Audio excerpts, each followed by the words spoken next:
துபாயில் இன்டர்நேஷ்னல் குரான் கான்டெஸ்ட்னு ஒன்று நடக்கும். உலகளாவிய குரான் போட்டி அப்படின்னு ஒன்று நடக்கும். அதில் உலகத்தினுடைய பல நாடுகளிலிருந்து பிள்ளைகள் வந்து ஓதுவார்கள்.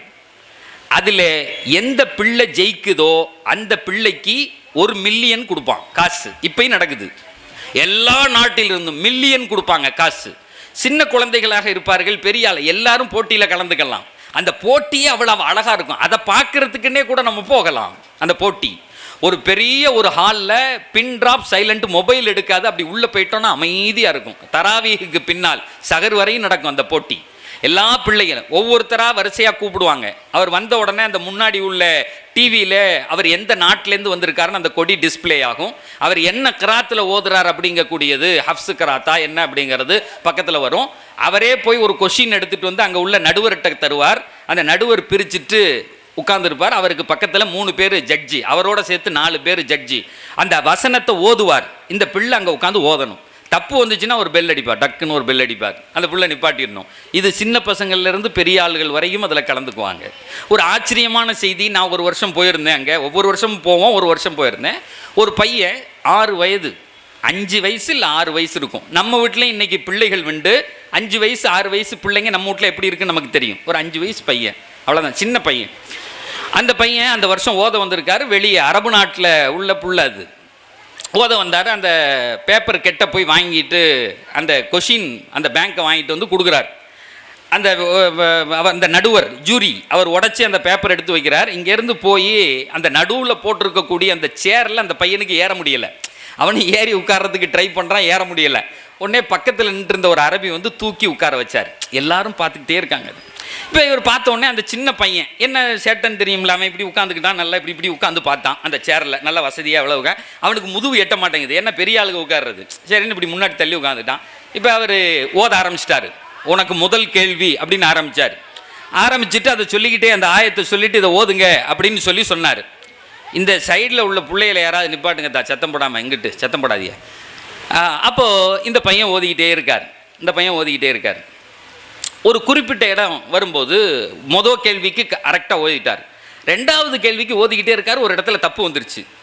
அந்த நடுவர் பெல் அடிக்கிறதுக்கு இப்படி கையை தூக்குறார். சின்ன பையன் தானே, உடனே இப்படி திரும்பி பார்த்தான். பெல் அடிக்க போகிறானோ டபக்கு நிப்பாட்டிட்டு முன்னாடி போயிட்டான். 2 ஆயத்துக்கு முன்னாடி போயிட்டான். அடிக்க போன அந்த நடுவர் கையை எடுத்துட்டார். திரும்ப விறுவிறுன்னு அழகாக ஓதிட்டான். ஒரு அடுத்த இன்சிடென்ட், 3வது கேள்வி கேட்குறார். அதே மாதிரி ஒரு இடத்துல தப்பு வருது. அந்த பையனுக்கே தெரியுது. உடனே திரும்பி பார்த்தா அவர் அடிக்க போனோன்னா திரும்ப முன்னாடி போயிட்டான். எல்லாரும் அரங்கத்தில் இருந்த எல்லாரும் சிரிச்சுட்டே உட்காந்துருந்தாங்க. ரொம்ப ரம்மியமாக அவன் ஓதிய அந்த மழலை குரலில் அல்லாஹுவினுடைய வேதத்தை அந்த 5 வயசு இதயத்தில் இறைவன் எப்படி இறக்கி வைத்திருக்கிறான்ங்கிறது அங்கே புரியவே இல்லை. இவ்வளவு பெரிய பிளம். நம்ம வீட்டு பிள்ளையே விளையாண்டுக்கிட்டு இருக்கோம். அந்த மொத்த குரானிலிருந்தும் கேட்கப்பட்ட கேள்விகளுக்கு பதில் சொல்லிட்டார். அவருடைய போட்டி முடிந்தது. கீழே இறக்கி விட்டாங்க. அடுத்தவரை கூப்பிட்டு உட்கார வச்சுட்டாங்க. அடுத்தவரிடத்தில் கேள்வி கேட்கப்படுகிறது. நிகழ்ச்சி நடந்துக்கிட்டே இருக்கு. திடீர்னு அந்த கேமராமேன் என்ன செஞ்சாருன்னா, அப்படி கேமராவை திருப்பி அந்த பையனை காட்டுறார். இங்கே தான் ட்விஸ்டே. அந்த கேமராவை திருப்பிட்டார். மேலே பின்னாடி உள்ள பெரிய டிஸ்பிளேல அங்கே என்ன நடக்குதுன்னு ஓடிக்கிட்டு இருக்கு. அந்த மொத்த கூட்டமும் உட்கார்ந்துருக்க இடத்துல அந்த பையனை மட்டும் ஃபோக்கஸ் பண்ணி காட்டுறார். அந்த பையனுக்கு பக்கத்தில் அவருடைய தகப்பனார் உட்கார்ந்துருக்காரு. இந்த பையன் அவனுடைய சேரில் ஏறி நிற்கிறான். 5 வயசு பையன் தானே, சின்ன பையன் தானே, 4.5 வயசு இருக்கும், அவ்வளோதான் அந்த பையன். அவன் பேர் வந்து அந்த அவனுடைய சீட்டுக்கு பின்னாடி ஒட்டி இருக்கு. இவங்க தான் உட்காரணும். விஐபி ஏரியா, அது லான்ச், விஐபி லான்ச் அருமையாக இருக்கும். துபாயினுடைய எக்கனாமிக் சென்டர். நீங்கள் வாழ்க்கையிலே ஒரு தடவை கேட்கலாம், நெட்டில் போட்டால் கூட வரும். அதை கேட்டுக்கிட்டே இருக்கலாம். இந்த பையன் தான் சேர் மேலே ஏறி நின்று அந்த அவன் பேர் எழுதியிருக்குல்ல, ஒட்டி இருக்குல்ல, அதை எப்படி நோண்டி கிளிக்கிறான் சார் அப்படின்னு நோண்டி. அந்த பின்னாடி டிஸ்பிளேல ஓடுது, நீங்கள் நம்பினாலும் நம்பாவிட்டாலும் அதில் அமர்ந்திருந்த 1000 பேரும் அழுதுட்டாங்க. 1000 பேரும் கண்ணையும் தண்ணீர். அந்த குழந்தைக்கு அவ்வளவுதான் அறிவு. ஆனால் 5 நிமிஷத்துக்கு முன்னாடி அல்லாஹ்வினுடைய வேதத்தை ஓதனாம் பாருங்க. அந்த இதயத்தில் இறைவன் எப்படி இறக்கி வந்தான், அப்படியே குழுன்னு இருந்தவன் பூரா அழுதுட்டான். அந்த கேமராமேன் திருப்பவே மாட்டேங்கிறான், அவனை காட்டிக்கிட்டே இருக்கான். அந்த பையன் விடாமல் அதை கிழிச்சிக்கிட்டே இருக்கான். கொஞ்சம் யோசிச்சு பாருங்க, அந்த விளையாடுகிற வயதில் அந்த குர்ஆனை எப்படி அல்லாஹ் அந்த மனதில் ஏற்றினான். நான் நேரடியாக கண்டேன். அதுக்கு அடுத்த வருஷம் ஒரு செய்தி நடந்துச்சு. யார் தேர்வு செய்யப்படுவதுன்னு கடைசி நாள் அறிவிப்பாங்க, யாரை தேர்ந்தெடுக்கிறதுன்னு. அப்போ துபாய் கவர்மெண்ட்டில் ஒரு முடிவு பண்ணாங்க. ஒரு 2வது மதிப்பெண் பெற்ற அந்த மாணவர் அங்கே வந்திருந்தார். அவருக்கு கண் தெரியாது, பிளைண்டு. அவர் மிஸ்ரில் ஈஜிப்டில் இருக்கக்கூடிய ஒருவர். தன்னுடைய வாழ்நாளில் எந்த நாட்டுக்கும் போல இந்த நிகழ்ச்சிக்காக மட்டும் வந்திருக்கார். அவர் 2வது பிரைஸ். அவருக்கு முன்னாடி ஒரு பையன் வேறொருத்தர் ஃபர்ஸ்ட் பிரைஸ் வந்துட்டார். 2 பேருக்கும் ஒரு ஃப்ராக்ஷனில் ஒரு இவர் 5.4ன்னா அவர் 5.6, இவ்வளோ தான் வித்தியாசம். இதை அறிவிக்கிறாங்க. அறிவிச்சுட்டு அந்த அறிவிக்கிறவர் சொல்கிறார், நாங்கள்லாம் முடிவு பண்ணி இந்த கண் தெரியாதவர் இதுவரையும் வெளிநாடே போனதில்லை, எங்கேயும் போனதில்லை, ஊர்லேயே இருக்கார், அதனால் இந்த ஃபஸ்ட்டு ப்ரைஸை இவருக்கு கொடுத்துடலாம், அந்த கண் தெரியாததுக்கு கொடுத்துடலான்னு அந்த முதல் வந்த மாணவர்கிட்ட நாங்கள் பேசிட்டோம். 2 புள்ளி தான் வித்தியாசம், இவர் 4 அவர் 6, அவருக்கு செகண்ட் ப்ரைஸை கொடுத்துடலான்னு முடிவு பண்ணிட்டோம்னு சொல்லிட்டு அறிவிக்கிறாங்க. இது அங்கே நடக்குது. உடனே முதல் வரிசையில் உட்கார்ந்த ஒரு அரபி எந்திரிச்சு நின்னார். அன உகாலிஃபு லி முகாபலத்திக்கும், அவர் சொல்றாரு, நீங்கள் தேர்ந்தெடுத்த இந்த தேர்ந்தெடுப்பை நான் எதிர்க்கிறேன். எடா, நீங்க இவ்வளவு பெரிய போட்டியை வச்சு இப்படி நடத்திருக்கிய, 2 மார்க் வந்தார், வெளிநாடுலேருந்து போகல, இந்த கதையெல்லாம் சொல்லாத. எவன் ஃபர்ஸ்ட் அதை அல்லாஹ் போட வைக்கிறது. ஒரு நல்லா படிக்கிறவன் கூட சில போட்டிகளிலே கீழே போயிடுவான். அந்த பேனாவை பிடிக்கிற நேரத்தில் நம்முடைய குழந்தைகளுக்கு போட வைக்கிறான் இல்லையா, இங்க வந்து அந்த பிள்ளைகள் பேசிச்சு இல்ல, ஓதி காமிச்சிச்சு இல்ல, இது இறைவன் தருவது. அவர் எந்திரிச்சு சொல்றாரு, உங்களுடைய கருத்தை நான் மறுக்கிறேன், ஆனாலும் கூட நீ முடிவு பண்ணிட்டீங்க, அதை பத்தி எனக்கு கவலை இல்லை. நான் இந்த இடத்தில் அந்த 2வது மாணவராக நீங்கள் யாரை கொண்டு போனீர்களோ அவர்களுக்கு ஒரு BMW வாங்கி தரேன்னா. அச்சானா அடி சார், ஒரு BMW கார் வாங்குறதுக்கு ஒவ்வொருத்தன் என்ன பாடுபடுறான்னு நமக்கு தெரியும்.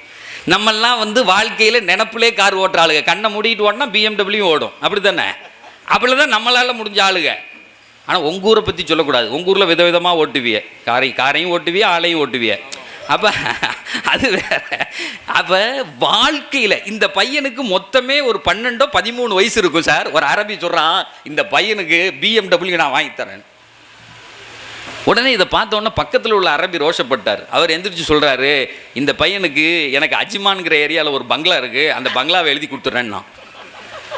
இவன் பிரைஸ் வாங்கியிருந்தா கூட அவளை வாங்கியிருக்க முடியாது போலுக்கு.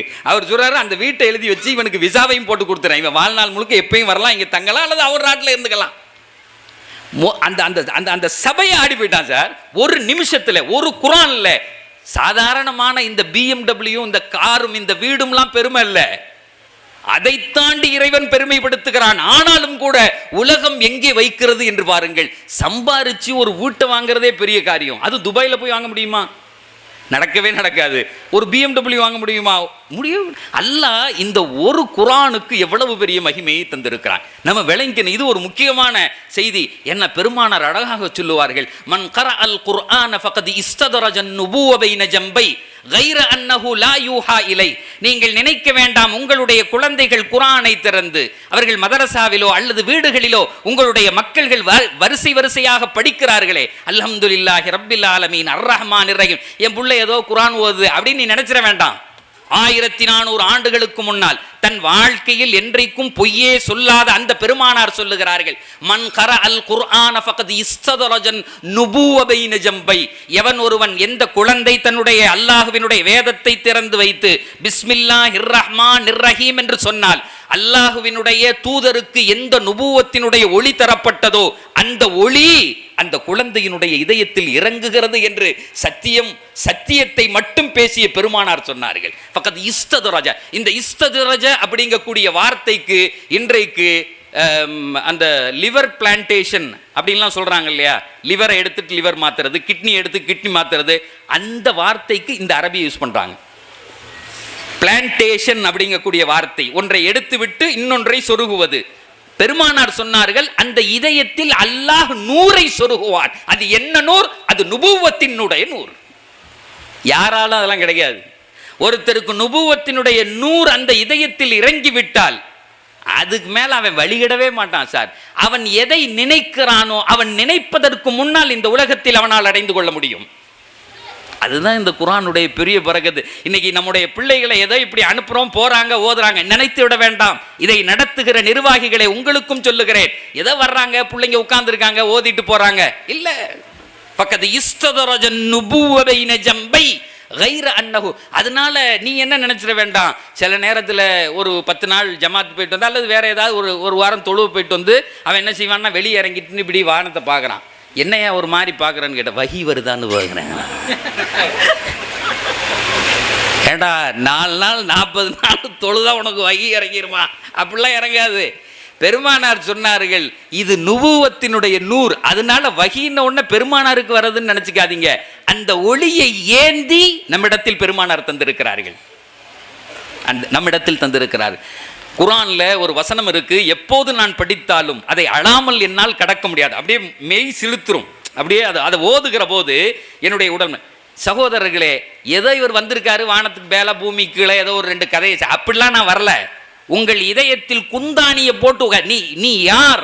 இந்த பிள்ளைகள் பேசிச்சில்ல, ஒரு தந்தையாக ஒரு தாயாக நீ எப்படி ரோல் மாடலாக இருக்கணும்? அல்லாவும் அல்லாவினுடைய தூதரும் அந்த வேத ஒளியில் நம்மை வழிபடுத்துவதற்கு வந்திருக்கிறேன். நான் பேசுகிற பேச்சுக்கள் ஏதோ வாயளவில் இல்லை. என்னையும் உங்களையும் நான் பேசுகிற பேச்சையும் இறைவன் பொருந்திக் கொள்ள வேண்டும். நாளை காலை நாம் மாற வேண்டும். இந்த வேதத்தினுடைய வெளிச்சம் என்றால் என்னவென்று விளங்கிக் கொள்ள வேண்டும் என்ற எண்ணத்தை தவிர வேறு எண்ணத்தில் நான் இங்கே வந்து பேச வரல. ஏன்னா ஒரு நீண்ட சஃபர். திருச்சியிலிருந்து நேற்று நைட்டு நாகப்பட்டினத்தில் கூட்டம். அதை முடிச்சுட்டு நான் வீட்டுக்கு வரும்போது 2 மணி. அன்னைக்கு இவங்க அஜர்த்து கூப்பிட்டாங்க அப்படிங்கிறதுக்காக வேண்டி, ஏன்னா ஏற்கனவே அந்த மாநாட்டில் பேசினீங்களே அஜர்த்து, என்ன ஒற்றுமை மாநாட்டில், அதனால கொஞ்சம் வந்து பேசுங்கன்னு கேட்டாங்க. ஈரோடு பிடித்து போனது. 2வது ஈரோடு பிடித்ததற்கு காரணம் என் தந்தை தாவூதியால் கொஞ்ச நாள் ஓதுனாங்க. அதற்கு கூட என் தந்தையினுடைய மண் இங்கே நின்று ஓதி இருக்கிறார்கள். இந்த ஊர் மக்கள் அவர்கள் போட்ட சாப்பாடு என் தந்தையின் வயிற்றில் இறங்கி இருக்கிறது என்ற காரணத்தினால் எவ்வளவு சிரமம் இருந்தாலும் போயிடுவோம் அப்படின்னு சொல்லிட்டு இங்கே வந்தேன். அதனால ஏதோ இவர் வந்து இப்படி சொல்லிட்டு போறதுக்கல்ல. அப்போ அல்லாஹ் வேதத்திலே சொல்லுகிறான், கிதாபுன், அல்லாஹ் சொல்லுவான், இந்த வேதத்தை அல்லாஹ் அறிமுகப்படுத்துவான். இது என்ன தெரியுமா? கிதாபுன், கிதாபுன் அன்சல்நாஹு இலைக முபாரக், முபாரக் லியதப்பரு ஆயாத்தே வலியததக்கர உலுல் அல்பாப். அல்லாஹ் அழகா சொல்லுவான், இந்த வேதத்தை அட்ரஸ் பண்ற உரிமை என்னை சார்ந்தது. நீங்கள் தொட்டு தடவி எந்த வேதத்தை ஓதிக்கொண்டிருக்கிறீர்களோ, இது அல்லாஹ்வினுடைய கலாம் என்று ஓதிக்கொண்டிருக்கிறீர்களோ, சாமானியமா நினைச்சிட வேண்டாம். சும்மா இப்படி பேப்பரை தரையிட்டு இது ஒரு குர்ஆன் போலுக்கு நினைச்சிட வேண்டாம். இறைவன் சொல்லுவான், கிதாபுன், இது ஒரு புக், அன்சல்நாஹு இலைக முபாரக். அட்ட டு அட்ட ஒரு பொருளில் பரக்கத்து இருக்கிறது என்று சொன்னால் அது குர்ஆனை தவிர வேற எதுலையும் இல்லைங்கிறான். எந்த ஒரு மனிதன் குர்ஆனை தொட்டானோ அல்லது குர்ஆன் யாரை தொட்டதோ பரக்கத்து இல்லாம விடவே விடாது. நம்ம இப்போ நம்ம பிள்ளைய படிக்குதுங்க, இப்போ எல்லாம் +2 பரீட்சை எழுதிக்கிட்டு இருக்க, உடனே அஜரத்துட்டு போய் சொல்லுவோம், அஜரத்து கொஞ்சம் துவா செய்யுங்க, என் பிள்ளை முதல் மார்க்கு வரணும், நல்லா படித்து வரணும், எங்கள் வீட்டில் பரக்கத்துக்கு துவா செய்யுங்கன்னு. ஆனால் வேதம் அழைக்கிறது, இங்கே வாடாங்குது, பரக்கத்து வேணுமா? உனக்கு பரக்கத்து வேணுமா? நோய் உன்னை விட்டு போகணுமா? உன்னுடைய வீட்டில் செல்வம் கொழிக்க வேண்டுமா? உன்னுடைய பிள்ளைகள் அறிவாக வர வேண்டுமா? இங்கே வா, நான் சொல்லித்தரேன். இப்போ எனக்கு முன்னாடி இந்த ஒரு பிள்ளைகள் பேசிச்சில்ல, அந்த பேச்சிலேருந்து நான் ஒரு செய்தியை தெரிஞ்சுக்கிட்டேன். இன்றைக்கு ஒரு காலம் இருந்தது, பொம்பளை பிள்ளைகளை, வயசுக்கு வந்த பிள்ளைகளை வெளியே அனுப்பிட்டு சொல்லுவாங்க, வீட்டில் எங்கள் வயிற்றில் நெருப்பு கட்டிக்கிட்டு இருக்கோம், அது ஸ்கூலுக்கோ காலேஜுக்கோ அல்லது எங்கேயோ அனுப்பிட்டு வெளியே போனால் பொம்பளை பிள்ளையை அனுப்பியிருக்கோம், வயிற்றில் நெருப்பு கட்டிக்கிட்டு இருக்கோம். சகோதரர்களே, இன்றைக்கு நான் சொல்லுகிறேன், பொம்பளை பிள்ளை அல்ல, ஆம்பளை பிள்ளைய அனுப்புனாலும் வயிற்றில் நெருப்பு தான், வழி இல்லை. இவன் போறவன் எந்த முகத்தோடு திரும்பி வருவான் என்பது நமக்கு தெரியாது. உண்மையா இல்லையா? எல்லா பெற்றவர்களுக்கும் கவலை என்று சொன்னாலும் நித்தமும் 400 மாணவர்களை மிக சாதாரணமாக சந்திக்கிற வாய்ப்பை பெற்றவன் நான். உங்கள் குழந்தைகளை, உங்கள் தம்பிகளை அல்லது உங்கள் அண்ணன் மக்களை கல்லூரியில 400 மாணவர்களை நித்தமும் சந்திக்கிறேன். அந்த மாணவர்களுடைய நாடி துடிப்பை அறிந்தவன் என்கிற வகையில் நான் சொல்லுகிறேன், ரொம்ப பெரிய விஷயத்தில் இருக்கோம். நம்ம எந்த பிள்ளை ரொம்ப ஒரு சாக்லேட் மாதிரி வளர்த்து கொடுத்தமோ உடனே கெட்டு போறான். போன வாரம் ஒரு ஊரில் ஒரு மீட்டிங்காக வேண்டி போயிருந்தேன். அசரு தொழுகை பள்ளியில் போய் தொழுகலாம் அப்படின்னு சொல்லிட்டு தொழுகைக்கு போயிருந்தேன். எனக்கு முன்னால் ஒது செய்கிறதுக்காக வேண்டி ஒரு பையன் வந்தான். சரி ஒது செய்கிறான்னு நானும் சட்டையை தூக்கிட்டு ஒது செய்ய போனேன். அந்த பையன் வாயிலிருந்து ஒன்று துப்புனான். ஒரு லாகிரி பொருள், அது ஒரு போதை பொருள். பள்ளிக்கு வர்றானா, அதை துப்பிட்டு அந்த தண்ணியை தள்ளுறதுக்காக வேண்டி என்னை வேகமாக திரும்பி பார்த்துட்டு அந்த தண்ணியை தள்ளுறான். அதை தள்ளி அது வெளியே போயிடட்டும் அப்படிங்கிறதுக்காக வேண்டி அந்த மூட்டை மாதிரி ஒன்று, அந்த கூல் லிப் அப்படின்னு சொல்லிட்டு விற்கிறான். அது இன்னைக்கு என்னன்னே தெரிய மாட்டேங்குது. சகோதரர்களை நன்றாக விளங்கிக் கொள்ளுங்கள், இது போதையான்னு கூட தெரியல. அப்போ வேகமாக தள்ளினா எனக்கு ரொம்ப வருத்தமாக இருந்துச்சு. அட தொழுகிற பிள்ளை வேறு எவனோ ஊரில் ஓரத்தில் அந்த பாலத்துக்கு அடியில் ஒருத்தன் நிற்கிறான், அவன் செஞ்சாங்கிறது வேற. தொழுகிற பிள்ளை இது என்ன தவறுன்னு கூட தெரியல, துப்பிட்டு அதை தள்ளி விட்டுட்டு தொழுவறான். நன்றாக விளங்கி கொள்ளுங்கள், திருச்சியோ அல்லது உங்க ஊர்லயோ ஒரு காலத்தில் கருத்தரிப்பு மையங்கள் அப்படிங்கிறது இல்ல. இன்னைக்கு தெருவுக்கு தெரு இருக்கு, தெருவுக்கு தெரு கருத்தரிப்பு மையங்கள். அது ஏன் வந்தது தெரியுமா? எந்த ஒருவன் இந்த கூழ்லிப்புங்கக்கூடிய இந்த போதையை வித்தானோ அவன் தான் கருத்தரிப்பு மையம் வச்சிருக்கான். அவனுக்கு தெரியும் இந்த பையன் இதை தின்னா இங்க தாண்டா வருவான். தெருவுக்கு தெரு பொட்டிக்கடை மாதிரி திருச்சியில வந்து பாருங்க, ஒரு ஏரியா முழுக்க கருத்தரிப்பு மையங்கள். எத்தனை புர்கா போட்ட தாய்மார்கள் அங்கே நிற்கிறார்கள், இரத்த கண்ணீர் வருகிறது. என்றைக்கு போனோம் நாம்? இதை தின்ன உடனே அங்க வந்து நிக்கிறிய, அந்த ஒரு குறிப்பிட்ட காலம் வந்த உடனே, அந்த கல்யாணம் முடிச்ச உடனே அந்த பெண் கேட்கிறாள், நீ ஆம்பளை ஆடானோன்னு தூக்கு போட்டு தொங்குறதுக்கு நினைக்கிறானா சார்? அவ கேட்கிறா, நீ ஆம்பளையாடா? இல்லையே, நீங்கள் என்ன செய்கிறீர்கள் என்பது உங்களுக்கு தெரியவில்லை. அதாவது இஸ்லாத்துல காயிதா குல்லியா ஒன்னு சொல்லுவாங்க, மனிஸ்தஅஜல ஷையன் கப்ல அவானிஹி ஊகிப பிஹிர்மானிஹி என்ற வார்த்தையை சொல்லுவார்கள். எவன் ஒருவன் தான் நேரத்திற்கு முன்னே ஒரு பொருளை அடைய துடிக்கிறானோ அவனுக்கு என்றைக்கு தேவையோ அது கிடைக்காது. 18 வயசுல நீ 26 வயதில் உனக்கு எந்த சுகம் வேண்டுமோ 18 வயதில் அடைய துடித்தால், பெற்றோர்களே, எனக்கு என்னுடைய பிரியமான தாய்மார்களே, உங்கள் மகனுக்கு நீங்கள் சொல்லுங்கள், உங்கள் மகளுக்கு நீங்கள் சொல்லுங்கள், ஒவ்வொரு நேரத்திற்கும் ஒவ்வொரு பொருளுக்கும் ஒரு காலம் உண்டு. இஷ்டத்துக்கு செய்ய முடியாது. இப்ப நம்ம வீட்டில் உள்ள புள்ள 1.5 வயசு இப்படியே தத்தி வருது. நம்ம நல்லா பிரியாணி ஆக்கி வெள்ளிக்கிழமை அன்னைக்கு வச்சிருக்கோம். நம்ம நல்லா சாப்பிட்டுக்கிட்டு இருக்கும்போது அதுவும் கேட்குது, அத்தா குடுறா பிரியாணி அப்படிங்குது. இந்த புள்ள பேசல மாதிரி குடியா அப்படின்னா உடனே என் கண்ணான கண்மகள் கேட்டுருச்சுன்னு பிரியாணியை தூக்கி இடிப்போமா? தரமாட்டோம்ல. ஓடு அங்கே போடு, அதை பாலக்கூட அங்கிட்டு தூக்கிட்டு போமாரு. அத்தாவே சொல்லுவார், அங்கிட்டு தூக்கிட்டு போ, பிரியாணியை தின்னு முடிக்கிற வரையும் டிஸ்டர்ப் பண்ணாதன்னு. ஏன் 1.5 வயசுல தின்னா வாழ்க்கை முழுக்க பிரியாணி திங்கிறதுக்கு புள்ளையே இருக்காதுன்னு நமக்கு தெரியும்ல.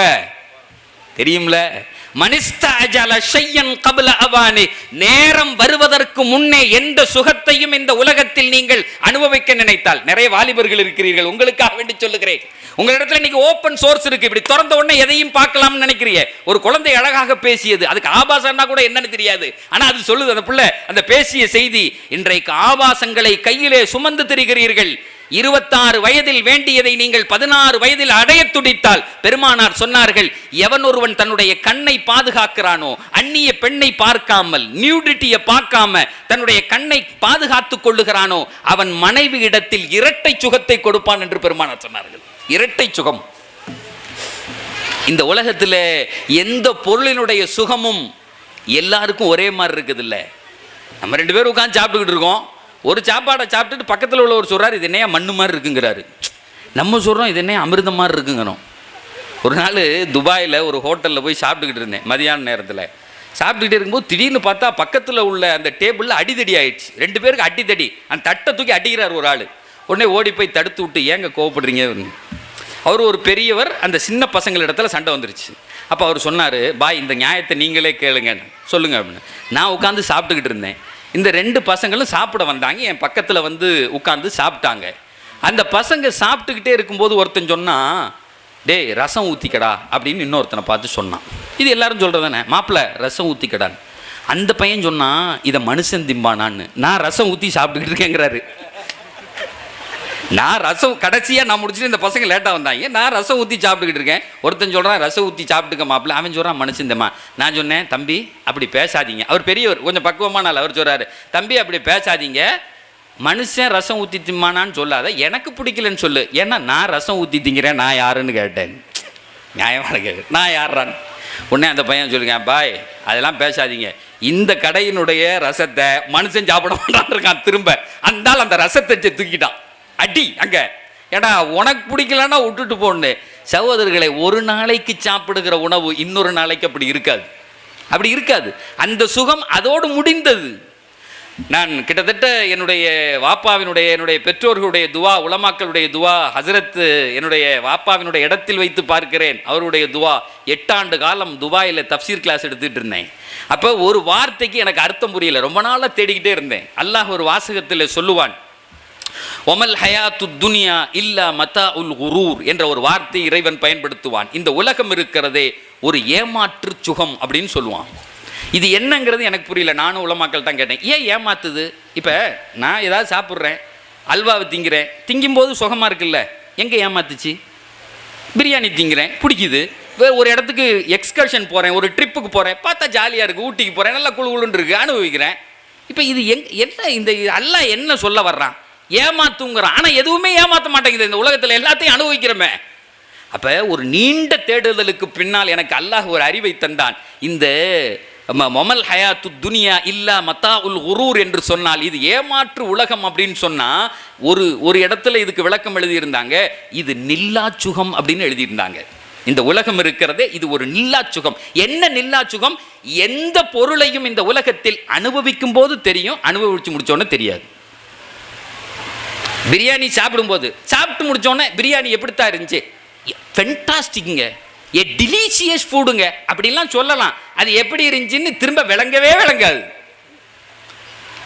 இதில் எல்லாமே அடக்கம். இந்த உலகத்தில் நீங்கள் எதை செஞ்சாலும் அனுபவிக்கும் போது தெரியும், அது முடிஞ்ச உடனே மறைஞ்சிடும். இது அல்லாஹ் ரகசியமாக வைத்திருக்கிறான்.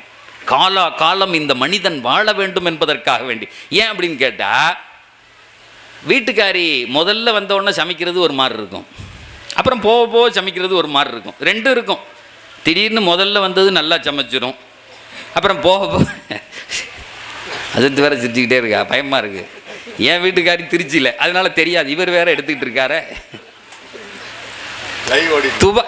கல்யாணம் முடிஞ்சவொடனே துபாய்க்கு கூப்பிட்டு போனேன் என்னுடைய மனைவியை. துபாயில் இருந்தேன், அங்கே விசா இருந்துச்சு. எங்கள் அம்மா எல்லாத்தையும் பேக் பண்ணி கொடுத்து அனுப்பி விட்டுருச்சு. அனுப்பி விட்டு சொல்லிச்சு, உனக்கு சாப்பாடாக்கிறதுக்கு என்ன தேவையோ அத்தனையும் உனக்கு அனுப்பி விட்டேன்ருச்சு. சரின்னு நானும் அப்போ தானே கல்யாணமான புதுசு, தெரியாது, வச்சாச்சு. வச்ச உடனே காலையில் கேட்டேன், ஏதாவது செஞ்சிடலாமான்னு. என்ன இப்போ வந்த உடனே கேட்குறிய, கடையில் ஆர்டர் பண்ணுங்கன்னா. சரின்னு நானும் அங்கே ஆராதனா இந்த மாதிரி நல்ல இந்த அன்னபூர்ணாலாம் ஹோட்டல் இருக்குது, நல்ல விதவிதமான இட்லி ஆர்டர் பண்ணியாச்சு, சாப்பிட்டாச்சு, முடிஞ்சு ஆஃபீஸ் கிளம்பி போயிட்டேன். மதியானம் எதுவும் சாப்பாடு இருக்குன்னு கரெக்டாக ஒரு 12:30 மணிக்கு ஃபோன் வந்துச்சு, ஏதாவது சாப்பாடு வாங்கிட்டு வந்துருங்களேன் அப்படின்னு. நானும் சரின்னு பிரியாணி, அப்போ தான் நான் கல்யாணம் ஆயிருக்கு, புதுசாக துபாய்க்கு வந்திருக்காகும் போது பிரியாணி வாங்கிட்டு வந்தாச்சு. அப்போ ஆஃபீஸ்லேருந்து வந்து நைட்டு கேட்டேன், நைட்டு ஏதாவது செஞ்சிடலாமான்னு. இதில் எனக்கு விளங்கலை, நீங்கள் நைட்டும் ஏதாவது சாப்பாடு வாங்கிருங்களான்னு. சரின்னு வாங்கி கொடுத்தாச்சு. மறுநாளும் இந்த கதை தொடர்ந்துச்சு. நான் பார்த்தேன், எங்கள் அம்மா தான் எல்லாத்தையும் அனுப்பியிருக்கேங்குதே, இதில் என்ன இல்லைன்னு தெரியலன்னு. அன்னைக்கு சாயங்காலம் ஒரு நண்பருக்கு ஃபோன் அடித்து, நீங்கள் உங்கள் மனைவியோடு வீட்டுக்கு வர முடியுமான்னு கேட்டேன். தாராளமாக வரேன் செத்துனார். அந்த அம்மா வந்துச்சு. அது ஒரு 15 வருஷம் அங்கே இருக்க ஆளுங்க. அவங்கள்ட்ட சொன்னேன், இந்த பெட்டியை பிரித்து பாருங்கள், ஒரு சமைக்கிறதுக்கு வேறு ஏதாவது தேவை உள்ளது இதில் இருக்கான்னு சொல்லுங்கள் அப்படின்னு. அந்த அம்மா பிரித்து பெர்ஃபெக்டாக அனுப்பியிருக்காங்களேன்னுச்சு. தக்காளி கத்திரிக்காவை தவிர வேறு எல்லாம் இருக்காதுங்க, ஒன்றும் பிரச்சனை இல்லை, வாங்க போவோம் அப்படின்னு தக்காளியை வாங்கிட்டு வந்து கொடுத்துட்டு என் வீட்டுக்கார்ட்ட சொன்னேன், நீ எது ஆக்குனாலும் அதுதான் அமிர்தம், நீ என்ன செஞ்சாலும் சரி எதையாவது செய். நான் சொல்கிறது, நம்ம பிள்ளைகளை இன்னைக்கு கல்லூரிகளுக்கு அனுப்பிடுறோம், ஆனால் சமயக்கட்டுக்கு அனுப்புறது இல்லை. பெண்களே, சமயக்கட்டு தான் நீங்கள் ஆளுகிற இடம். உங்கள் கணவனோ தகப்பனோ பிள்ளையோ அங்கே மண்டி போட்டு கிடக்கான்னா நீங்கள் எப்படி ஆக்குறீங்களோ அதை பொறுத்து தான். அது குறையல்ல. நிறைய பேர் நினச்சிக்கிறான், பொம்பளைன்னா வேலை செய்யணுமா. ஒருத்தன் சொன்னான், என்ன அநியாயமாக இருக்குது, ஒரு பொம்பளை வந்து சொன்னால் என்ன அநியாயமாக இருக்குது, நானும் வேலைக்கு போகிறேன், என் வீட்டுக்காரரும் வேலைக்கு போகிறாரு, ஒரு நாளைக்கு நான் டீ போடுறேன், இன்னொரு நாளைக்கு அவர் போடட்டும், இன்னொரு நாளைக்கு அவர் சாப்பாடாக்கட்டும், நான் ஒரு நாளைக்கு சாப்பாடு. இதுதானே இன்னைக்கு வந்து இருக்கக்கூடிய இன்னைக்கு ஈக்குவாலிட்டி. இல்லைன்னா எங்களை என்ன குறைச்சி மதி சொல்லுங்க சார் அப்படின்னு. உங்கள் வீட்டுக்காரர் ஒரு வருஷம் குழந்தை உண்டாகட்டும், நீ ஒரு வருஷம் குழந்தை உண்டாவேன்னு சொல்லுனேன். அந்த அம்மா கடிச்சு என்னையா லூஸ் மாதிரி பேச, இல்லை அதை விட்டுருவோம், ஒரு மாதம் உனக்கு பீரியடு, ஏன்னா 2வது மாதம் எனக்கு பீரியடுன்னு சொன்னேன். என்ன பைத்தியாரத்தனமாக பேசுகிறம்மா, வேலைக்கு போகிறத மார்க்கம்லாம் சொல்லலை, நீனா இழுத்துக்கிட்ட. மார்க்கம் செலவழிக்கிற அத்துணை பொறுப்பையும் கணவன் மீது சாட்டுகிறது. இன்னைக்கு நம்ம பேரையே செய்யக்கூடிய வேலை என்னன்னா, குழந்தைகளுக்கு, பெண் குழந்தைகளுக்கு உணவாக்குறத சொல்லித்தரதில்லை. அது நான் இந்த கதையை முடிச்சிடணும். ஒரு வேளை என் வீட்டுக்காரியே இதை பார்த்தா, அதுக்கு பின்னாடி என் வீட்டுக்காரி ஆக்குன சாப்பாடு இருக்க டெய்லி ருசிச்சு சாப்பிடுவேன். டெய்லி சொல்லுவேன், நீ சுட்ட இட்லி அப்படிமே, அது எப்படி இருந்தாலும் சரியே. ஆனால் இன்னைக்கு துபாயினுடைய அந்த மந்திங்கிற உணவை என் மனைவி ஆக்கக்கூடிய அந்த விதம் இருக்கிறதே ரொம்ப டேஸ்ட்டாக இருக்கும். நீங்கள்லாம் வாங்க ஒரு நாளைக்கு என் வீட்டுக்கு சாப்பிட்றதுக்கு, இல்லை நல்ல சாப்பாடு சாப்பிட்றேன். அதனால உருவாக்குகிற அந்த குடும்பங்களை உருவாக்குகிற அந்த இடம். ஒரு பெண் அழகா பேசும்போது சொன்னா, நீங்க ஓதி காமிங்க, அப்பதானே உங்க பிள்ளை ஓதும். கிதாபுன் அன்சல்னாஹு இலைக்க முபாரக். அட்ட டு அட்ட பரக்கத்து வேணுமா, தொட்டு மட்டும் பார். உன்னை இந்த வேதம் எங்கே கொண்டு போய் நிறுத்தும் தெரியுமா? அதைத்தானே இந்த மதரசாக்கள் இன்றைக்கு செய்து கொண்டிருக்கிறது. அதைத்தானே செய்கிறாங்க. எம்பெருமானார் ரசூலுல்லாஹி ஸல்லல்லாஹு அலைஹி வஸல்லம் ஒரு செய்தியை சொன்னார்கள். இந்த உலகத்தில் பிறப்பது என்பது நிதர்சனம், எவ்வளவு உண்மையோ மரணிப்பதும் உண்மை. நம்ம பிறந்துட்டோம், கண்டிப்பா ஒரு நாளைக்கு மௌத்தா போவோம், அதுல எந்த விதமான சந்தேகமும் கிடையாது. மௌத்தா போய் எங்க போவோம்? கபருக்கு போவோம். கபர் என்ன இடம் எல்லாருக்கும் தெரியும். ஒரு வயசுக்கு வந்த பிள்ளை கபிரிஸ்தானுடைய அந்த பக்கத்தில் இப்படி நடந்து போகுது, ஒரு பொம்பளை பிள்ளை மகரிப் நேரத்தில்னா உடனே அத்தா சொல்லுவார், போவாதம்மா நான் வர்றேன் உன்னை கொண்டு வந்து விடுவேன். சொல்லுவோமா இல்லையா? ஒரு அண்ணன் சொல்லுவான், அங்கே கபிரிஸ்தான் இருக்கு, அங்கே போவாத, மகரிப் நேரம் ஆயிடுச்சு, நான் கொண்டு வந்து பைக்கில் வேற சுற்றி விடுறேன். தாம் வயசுக்கு வந்த பிள்ளை கபிரிஸ்தானை கடந்து போவதற்கு கூட நாம் அச்சப்படுவோம். ஆனால் அதே பிள்ளை இறந்து விட்டால், அதே மக இறந்துட்டா, அத்தா முதல் ஆளா சொல்லுவாரு, நான் போய் கஃபன் வாங்கிட்டு வர்றேன், என் மகளை கொண்டு போய் சீக்கிரம் அடக்கணும் பாரு. சொல்லுவாரா இல்லையா? சொல்லுவாரா இல்லையா? அந்த கபர் இருக்கிறதே, அதற்கு எல்லாரும் போயே கண்டிப்பாக ஆக வேண்டும். அதை குறித்து பெருமானார் சொல்லுகிறார்கள், பைத்து தூதி வல் வஹ்ஷா, பைத்து தூதி வல் வஹ்ஷா, ஹவுஸ் ஆஃப் லோன்லினஸ். பெருமானார் சொன்னார்கள், அது ஒரு வெறுமையின் வீடு, அது ஒரு வெறுமையின் வீடு, நீங்கள் அதை கடந்தே ஆக வேண்டும். அது ஒரு புழுக்களின் வீடு. பைத்து தூத், அது புழுக்களின் வீடு, அது பாம்புகளின் வீடு, அது பள்ளியின் வீடு. அந்த இடத்துக்கு போனா அங்கே லைட்டுகள் இருக்காது, அங்கே ஃபேன்கள் இருக்காது. ஒரு 10 நிமிஷம் இந்த வேர்வை காலத்தில் இப்படி உட்கார்ந்தா நமக்கு எப்படி வேத்து ஊத்துது. பெருமானார் சொல்லுகிறார்கள், அங்கே ஃபேன் இருக்காது. லா ஹவா யுஹவ்விஹா வலா நூர யுதீஉஹா வலா காதிம இலைஹா. அப்படி கை தட்டின உடனே 10 பேர் எனக்கு வந்து நிற்பான் இந்த உலகத்தில். ஆனால் அங்கே கூப்பிட்டாலும் கூக்குரலுக்கு கேட்பதற்கு ஆள் கிடையாது. இருட்டு வீட்டில், சில நேரத்தில் நம்ம வீட்டிலே கரண்ட் போயிடுது, ஒரு அரை மணி நேரம் வீட்டில் உட்காந்துருக்கோம், கொஞ்ச நேரம் ஆன பின்னாடி நமக்கே பயம் வந்துடுது. நமக்கே பயந்துன்னா, ஒரு ஆஸ்பத்திரியில் ஒருத்தர் இறந்து போயிட்டாரு, அவரை வச்சுட்டு எல்லாரும் உட்காந்துருக்காங்க, வீட்டுக்கு கிளம்பணும். அதில் ஒருத்தன்ட்ட சொல்கிறாங்க, நீ பக்கத்தில் கொஞ்சம் நேரம் உட்காந்துக்கப்பா, நைட்டில் நாங்கள்லாம் வீட்டுக்கு போகிறோம் அப்படின்னு சொல்கிறாங்க. அவன் கேட்குறான், எவ்வளோ நேரம்னு. காலையில் வந்துடுவோம், நைட்டில் பக்கத்தில் உட்காந்துக்க. அவனுக்கு ஒரே சந்தோஷம். அது சின்ன பையன், மொபைல் நோண்டிக்கிட்டே இருக்கலாம், எவனும் கேட்க மாட்டான். வீட்டில் இறந்தால் கேட்பாங்க இல்லை இன்றைக்கி, ஒரு அது மொபைல் இருக்குது சார், போதும் சார், அது வாழ்க்கை, நீங்கள்லாம் போயிட்டு வாங்கன்ட்டான். இவன் உட்காந்து மொபைலில் நோண்டிக்கிட்டே உட்காந்துருக்கான் சேரில். கரெக்டாக 1 மணி டான்னு அடிக்குது. அந்த மையத்து அல்லாஹ் அக்பர்னு எந்திரிச்சு உட்காந்துச்சு. அல்லாஹ் அக்பர்னு. என்ன நடக்கும் உலகத்தில்? மையத்து என்னைக்காவது எந்திரிச்சு உட்காருமா? உட்காராது. ஆனால் அந்த மையத்து எந்திரிச்சு உட்காந்துச்சு. என்ன நடக்கும்? அந்த ரூமில் 2 மையத்து, இவரும் சரிஞ்சிருவார். அதுதான் நடக்கும், வேற ஒன்றும் நடக்காது. இப்போ அந்த கபர் அப்படிங்கிறத பெருமானார் சொல்லுவார்கள், அது வஹ்ஷ தனிமையின் வீடு. இருக்க முடியாது, ஒளி இருக்காது, எதுவும் இருக்காது. இதை சொல்லிவிட்டு பெருமானார் சொல்லுகிறார்கள், if you want to design your graveyard you can design it from the துனியா. அந்த கபரை நீ பேலஸாக மாற்றணுமா, நீ இங்கிருந்து மாற்றிக்கலாம். நாங்கள் யூ வாண்ட் தட் ஐடியாலஜி, அது உங்களுக்கு தேவையா? நான் சொல்லட்டுமா இல்லை வேற செய்திக்கு போவோமா?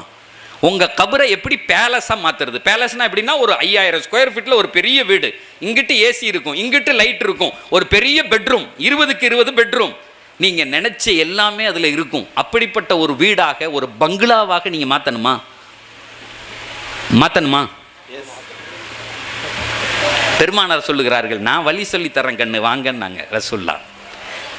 அதுக்கு சொல்லிட்டு பெருமானார் சொல்லுவார்கள், அல் கையிசு மன் தான நஃப்ஸஹு வ அமில லிமா பஅதல் மௌத் வல் ஆஜிசு மன் அத்பஅ நஃப்ஸஹு வ ஹவாஹா வ தமன்னா அலல்லாஹ்.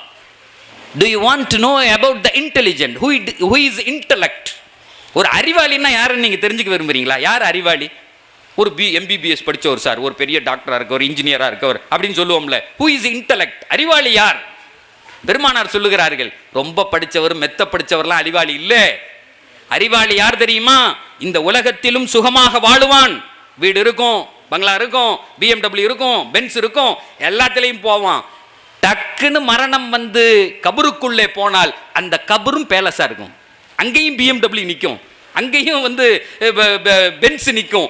அதை எவன் அமைத்துக் கொள்ளுகிறானோ ஹீ இஸ் த இன்டெலிஜென்ட். உண்மைதானே? உண்மைதானே? என்ன, இது 60 ஆண்டு வாழ்க்கை, அது 60,000 ஆண்டு வாழ்க்கை. தெரியாது எத்தனை ஆண்டுகள் போகும் என்று தெரியாது. உதாரணத்துக்கு சொல்லுவாங்க கண்ணை மூடி முழிக்கிற நேரம் அப்படின்னு சொல்லுவாங்க, ஒரு ஃப்ராக்ஷன் ஆஃப் செகண்ட் இப்படி சொன்னா, இப்படி கண்ணை மூடி இப்படி முழிக்கிறதுக்குள்ள நடக்கும். நம்ம நைட்டில் படுக்கும்போது படுத்து கண்ணை மூடுறோம், எப்போ முழிக்கிறோம்?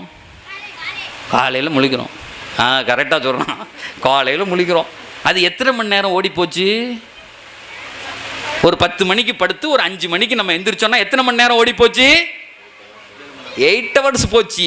மூடினோம், திரும்ப திறந்தோம், 8 மணி நேரம் காணும். 8 மணி நேரம் காணும் வாழ்க்கையில்.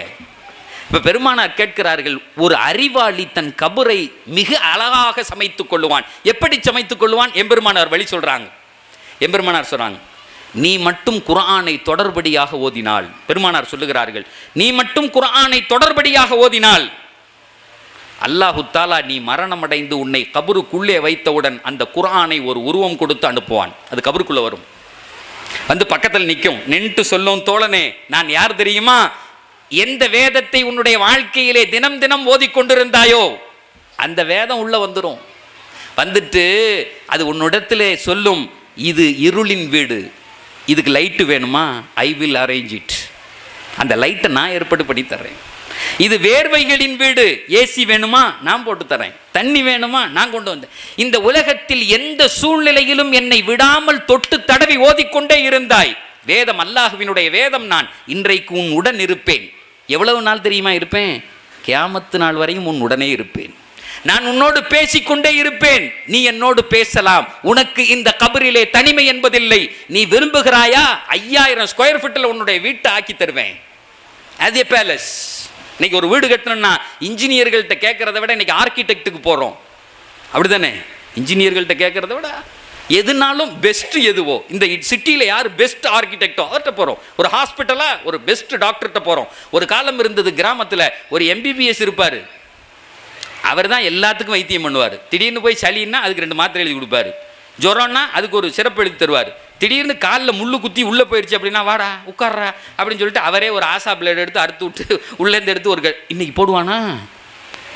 இன்னைக்கு இப்படி இந்த அதுவும் உங்கூர் ஃபேமஸான ஒரு இப்படி போய் பாருங்களேன், குடல் அப்படின்னு போட்டிருக்கேன், அப்புறம் கொஞ்சம் போட்டால் லிவர் அப்படின்னு போட்டிருக்கேன், அப்புறம் ஹார்ட்டு. எதை இந்த ஆட்டு கடையில் எழுதி தொங்க விட்டுருப்பாங்கல்ல, இது வேணுமா? இதை ஒவ்வொரு ஆஸ்பத்திரியும் அப்படி இருக்க சார். ஹாஸ்பிட்டல்கள் இன்றைக்கு மாறி போய் விட்டது, நாமும் மாறி போய் விட்டோம். ஒரு ஆஜியார் கொஞ்சம் நாளைக்கு தொழுவ வரல, உடனே அவர்கிட்ட கேட்டேன், ஆஜியார் எங்கே ஆளை காணுமேன்னு. உடனே அவர் ஒரு பதில் சொன்னார், எனக்கு கடுமையான வேதனையை தந்த பதில். அப்போலோக்கு போயிருந்தேன்னா. இதுக்கு என்ன சார் அர்த்தம்? ஆஜியார் சொல்றாரு, அப்போலோவுக்கு போயிருந்தேன் அப்படின்னா என்ன அர்த்தம்? நம்ம 1 லட்சம் ரூபா செலவு பண்ணிட்டு வந்திருக்கோம். இங்கே ஆரம்ப சுகாதார நிலையத்துக்கு போனாலும் நோயாளி தான், அப்போலோவுக்கு போனாலும் நோயாளி தான். ஒரு நோயாளிங்கிறது எவ்வளோ அழகா சொல்றானே. அப்போலோவுக்கு போயிருந்தா 1 லட்சம் ரூபா செலவு பண்ணுறது, அதை ஒரு பெருமையாக நினச்சிக்கிறான் இன்னைக்கு சமூகத்தில். இல்லையே, நோயாளி நோயாளி தானடா. நீ எங்கே போனா என்ன? உண்மை தானே? அப்போலோவுக்கு போனாலும் நோயாளி தானே, அது வந்துச்சுன்னா போயிருமே நேரம் மேலே. அப்போ பெருமானார் சொல்லுகிறார்கள், அந்த கபரு 5000 ஸ்கொயர் ஃபீட்டாக மாறும், உனக்கு கபரிலே தண்ணி வரும், வெளிச்சம் வரும், அந்த குர்ஆன் உன்னோடு நிற்கும், போராடும். உன்கிட்ட சொல்லும், என்கிட்ட பேசிக்கிட்டே இருப்பா, முழிச்சா பேசு, இல்லைன்னா தூங்கு, நான் பக்கத்தில் உட்காந்துருக்கேன், எல்லாம் தூங்கிக்கிட்டே இரு. கியாமத்தும் வந்து விட்டது, அந்த குர்ஆன் சொல்லும், உன்னை சும்மா விட மாட்டேன், அல்லாஹ்ட்ட கொண்டு போய் நிப்பாட்டுவேன், அவன்கிட்ட போராடுவேன். பெருமானார் சொன்னார்கள், ஷாஃபிஉன் முஷஃபா, குர்ஆன் இருக்கிறதே அது சிபாரிசு செய்யும் தன்னை ஓதியவனுக்கு. அது சொல்லும், யா அல்லாஹ் இவனை சொர்க்கத்துக்கு அனுப்பி விடுன்னு சொல்லும், போராடும். நம்ம கையை பிடிச்சி சொர்க்கத்துக்கு கூட்டு போவோம், கூட்டு போயிட்டு சொல்லும், இங்கேயும் நான் உன்னை விட்டு போக மாட்டேன் மாப்பிள்ளை, நான் அவன் கூட இருப்பேன். What a best friend, what a beautiful friend. பெருமானார் சொல்லுவார்கள், அல்லாஹும்ம ஜஅலில் குர்ஆன ஃபித் துன்யா கரீனா வபில் கப்ரி மூனிஸா வஅலா ஸராத்தி நஸீரா வஃபில் ஜன்னத்தி ரஃபீகா வஃபின் நாரி சித்ரன் வஹிஜாபா. இந்த வார்த்தையில் சொல்லப்பட்ட அனைத்து வார்த்தைக்கும் அரபிக்கு ஒரே அர்த்தம் தான் ஃப்ரெண்டு. இங்கே அதத்து எல்லாம் இருக்காங்க, அரபியில் கரை கண்டவர்கள், என்னுடைய மௌலானாக்கள், 2வது தாவூதியாவினுடைய உஸ்தாதுமார்கள். எனக்கு ரொம்ப பிடித்த இடம் கேட்டு பாருங்க. கரீன் என்று சொன்னால் ஃப்ரெண்டு, அனீஸ் என்று சொன்னால் ஃப்ரெண்டு, மூனிஸ், வலஸ்ராத்தி நசீர் என்று சொன்னால் ஃப்ரெண்டு, எல்லா இடத்துலையும். இப்போ இந்த அனீஸ் அப்படின்னா யாருன்னு தெரியுமா? ஃப்ரெண்டு. ஒரு பையன் நம்ம வீட்டில் படிக்கிற பையன் ஒருத்தன் 10th 2 சப்ஜெக்டில் ஃபெயிலாக போயிட்டான். நம்ம என்ன செய்வோம்? திட்டுவோம், ஏன்டா ஃபெயிலாக போயிட்டேன், ஏன்டா இப்படி இருக்க, உன்னை எவ்வளோ செலவு பண்ணி அந்த ஸ்கூலில் படிக்க வச்சேன், 40,000 ரூபா ஸ்கூலில் படிக்க. இப்போ இதில் நான் காலேஜுக்கு போனோன்னா ஃபஸ்ட் இயர் மாணவர்கள் வருவாங்களா, அவங்கள எழுப்பி விட்டு கேட்குறது, நீ எங்கெங்கெல்லாம் படித்தேன்னு. எவனுமே கவர்மெண்ட் ஸ்கூலுன்னு சொல்ல மாட்டேங்கிறான். ஏதாவது அங்கே வித்தியாலயாவில் படித்தேன், இங்கே படித்தேன், அதுலேருந்து விட்டுட்டு உனக்கு உங்கள் அத்தா மாதத்துக்கு எவ்வளோ ஃபீஸ் கட்டினாருன்னு கேட்பேன். ஒன்றே ஒருத்தன் சொல்லுவான் ஒன்றரை ஒரு வருஷத்துக்கு 1.5 லட்சம் ரூபா, ஒருத்தர் 40,000 ரூபா, 50,000 ரூபா. அதை மட்டும் ஞாபகம் வச்சுக்குவேன். ஏதாவது கேள்வி வந்தோன்னா ஒரு ஆங்கில வார்த்தையை பார்த்துட்டு 50 எந்திரி பதில் சொல்லு பார்ப்போமே. அவங்களுக்கு ஒரே வைத்தறிச்ச, இல்லடா நம்மளை இப்படி இப்படி கூப்பிட்றாரு. அவனை 50 உனக்கு தெரியலையா, அந்த 1.5 லட்சம் எங்கே எந்திரா அவளை எந்திரிச்சு அப்படியே நிற்பான். ஒத்தா உன்னை கொண்டு போய் 1.5 லட்சம் செலவு பண்ணதுக்கு உட்காந்துக்க அப்படின்றது. இன்னைக்கு எவ்வளவு செலவு பண்ணி அவன் 2 சப்ஜெக்ட் போயிடுச்சு, பிரித்து மேயிறாங்க வீட்டில். இந்த நம்ம பாப்பா சொன்னது மாதிரிலாம் இல்லை, அடியும் உதையும் விழுகுது அங்கே அம்மாவும் அத்தாவும். உடனே என்ன செய்கிறான், கடுப்பாயி பைக் எடுத்துகிட்டு நேராக ஃப்ரெண்டு வீட்டுக்கு போகிறான். போனோடனே அவன் வெளியே நிற்கிறான். பார்த்தோன்னே ஏண்டா மாப்பிள்ள ஒரு மாதிரி இருக்க அப்படிங்கிறான். அவன் ஏண்டா மாப்பிள்ள ஒரு மாதிரி இருக்க, அட ஏண்டா கேட்குற, 2 சப்ஜெக்ட் போயிடுச்சுடா, வீட்டில் கண்ணாமண்ணான்னு திட்டுறாங்க. உடனே அந்த பையன் சொல்கிறான், இதுக்காடா இவ்வளோ கவலைப்படுற, நான் 4ல் போயிட்டேன்டா. ஒரு கவலை அவன் ஒரு கவலையும் படாதனோன்னு எதுவும் நடக்காத மாதிரி ஜம்முன்னு நடந்து போகிறானே. அட விளங்குதுங்களா, இவ்வளவு நேரம் விழுந்த அடிக்கும் உதைக்கும் இந்த கூட்டாளி, இந்த ஜிகிரி தோஸ்துன்னு சொல்லுவான்ல, கூட இருக்கவன் முகத்தை பார்த்த உடனே சொல்கிறான், ஏன்டா கவலையோட வந்திருக்க. அதே வார்த்தையை பெருமானார் சொல்கிறாங்க, கபூரில் உங்களை பார்த்த உடனே சொல்லும் அந்த வேதம், உனக்கு என்ன வேணும்னு. மூனிஸ் அனீஸ் ஒஃபிஸ் சிராத்தி நசீர், உதவியாளனாக இருக்கும். ஜன்னத்தி ரஃபீக், எல்லாத்துக்கும் தோழன், எல்லாத்துக்கும் தோழன். கொஞ்சம் யோசிச்சு பாருங்க சார், யார் இன்டெலிஜென்ட், யார் அறிவாளி செய்யணும். என் கபருக்கு மறக்காம இந்த வேலையை பண்ணிடணும், அதுக்கு லைட்டை ஏற்பாடு பண்ணிக்கணும், அதுக்கு ஏசியை போட்டுக்கணும், அதுல தண்ணி ஏற்பாடு பண்ணிடணும், அதுல துணைக்கு ஒரு ஆளை ஏற்பாடு பண்ணிக்கணும். இவன் அறிவாளியா இல்லை இந்த உலகத்தை மட்டும் கட்டி பிடிச்சிட்டு அழுவுறவன் அறிவாளியா? ஒரு நாளைக்கு 2 பேஜ் சும்மா அப்படி தொட்டு தடவி வேதத்தை ஓதினால். இடையில இந்த என்ஆர்சி அப்படின்னு ஒரு இஷ்யூ வந்துச்சு. தெருக்கு தெரு ஷாஹின் பாக் போட்டு உட்கார்ந்து ஒரே சத்தம், ஒரே போராட்டம் நடந்து, நமக்கெல்லாம் தெரியும்ல ஷாஹின் பாக் நடந்தது. தமிழ்நாடே ஸ்தம்பிச்சு போயிருந்துச்சு. திருச்சியில் ஒருத்தர் என்கிட்ட சொன்னார், ஹசரத் என்னுடைய வீட்டில் வாடகைக்கு ஒருத்தர் இருக்கார், அவர்கிட்ட போய் வாடகை கேட்டேன். அவர் சொன்னார் 2 நாள் கழித்து தரேன் பாய் பொறுத்துக்குங்கன்னு. 2 நாள் கழித்து போனேன், அப்பையும் 2 நாள் கழிச்சு இங்கே இன்னொரு தடவை போய் கேட்டவன்னு அவர் சொன்னார், என்ன பாய் நொய் நொயின்னு வாடகை கேட்டுக்கிட்டே இருக்க, மவனை இந்த ஊருக்கு வெளியே உனக்குன்னு தான் வதை முகாம் கட்டி வச்சிருக்கான், டிட்டன்ஷன் கேப்பு, இந்த என்ஆர்சியில் உங்களை பூரா தூக்கிட்டு போயிடுவான், இந்த வீடு எனக்குன்னு அவன் சொல்லியிருக்கான். இந்த வீடு எனக்கு, உன் வீடு இல்லடா, நீ அங்கே வதை முகாமில் போட்டு நொறுக்க போகிறான். இந்த ஆள் சொல்கிறாரு, எனக்கு அப்படி இதயமே நின்றுச்சு அதுத்து. அவன் வாடகை தராது கூட பிரச்சனை இல்லை, அவன் சொல்கிறான் மவனை உன்னை பாடுறா, உன்னை உண்டு இல்லைன்னு ஆக்கிடுவாங்கிறானே. என்னைக்கு இதை தூசி தட்டி உங்களெல்லாம் கொண்டு போய் அடைக்க போகிறோன்னு முடிவு பண்ணானோ அல்ல அவனை அடைச்சான் தெரியுமா. அவன் கொரோனான்னு ஒன்றை போட்டு அவன் வீட்டை விட்டே வெளியே வரலையே. இந்த ஃப்ளைட்லேருந்து இந்த ஃப்ளைட்லேயே காலை வச்சுக்கிட்டு தெரிஞ்சவன் சவரம் பண்ணுறது கூட வெளியே வரலையே. பாயை விட பெரிய தாடியாக விட்டுக்கிட்டு வீட்டை செத்து போயிடுவோமோன்னு பயந்துக்கிட்டு இருந்தானே. ஆனால் நம்ம ஆளு அந்த நேரத்தில் தான் நல்லா சுற்றினான். எனக்கு தெரிஞ்சு நல்லா சாப்பிட்டு ஒரு ஊருக்கு அந்த நேரத்தில் போயிருந்தேன், என்னுடைய நண்பர் முஸ்லீம் ஊர். அவர் என்கிட்ட கேட்டார், ஹஜ்ரத் என்ன சாப்பிட்றீங்கன்னு. நான் கேட்டேன், ஏற்கனவே சோத்துக்கு வழி இல்லாமல் தானே இங்கே வந்திருக்கோம், எதுவும் கிடைக்க மாட்டேங்குதியா, கடையை இழுத்து இழுத்து பூட்டிக்கிறான் அப்படின்னு. ஒரு கவலையும் படாதீங்க, உங்களுக்கு என்ன வேணும், முர்த்தபா.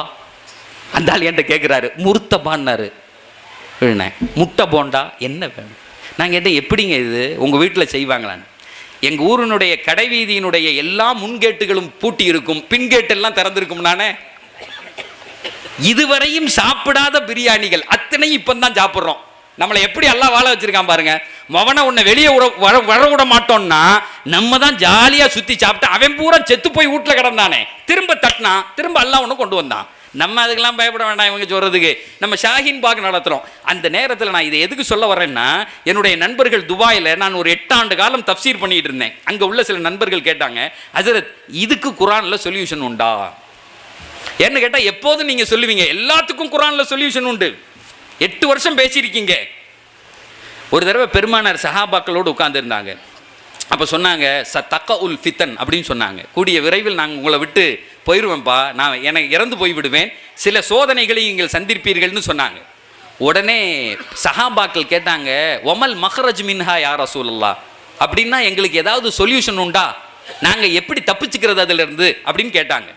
கேட்ட உடனே நாயம் ஸல்லல்லாஹு அலைஹி வஸல்லம் ஒரு செய்தியை சொல்கிறாங்க, அதுக்கு என்ன பதில்னு சொல்கிறாங்க. பெருமானார் சொன்னாங்க, கிதாபுல்லாஹ், அந்த 1400 வருஷத்துக்கு முன்னே தன்னுடைய தோழர்களிடத்தில் சொன்னது, கிதாபுல்லாஹ் ஃபீஹி நபஉ மா கப்லக்கும் வ கபரு மா பஅதக்கும் வ ஹுக்மு மா பைனக்கும் வ ஹுவல் ஃபஸ்ல் லைஸ பில் ஹஸ்ல் மன் தரக்கஹு மின் ஜப்பாரின் கஸ்ஸமஹுல்லாஹ் வ மன் இப்தகல் ஹுதா பி கைரிஹி அதல்லஹுல்லாஹ் வ ஹுவ திக்ருல்லாஹில் ஹக்கீம் வ ஹுவ ஸிராத்துல் முஸ்தகீம் வ ஹுவ ஹப்லுல்லாஹில் மதீன் லா தஸீகு பிஹில் லஹ்வா வ லா தல்தபிசு பிஹில் அல்சினா வ லா யுக்லகு அலா கஸரத்திர் ரத் வலம்மா சமிஅத்துஹுல் ஜின்னு இன்னா சமிஅனா குர்ஆனன் அஜபா மன் கால பிஹி ஸதக் வ மன் அமில பிஹி உஜிர் வ மன் ஹக்கம பிஹி அதல் வமன் தஆ இலைஹி ஹுதிய இலா ஸிராத்தி முஸ்தகீம்.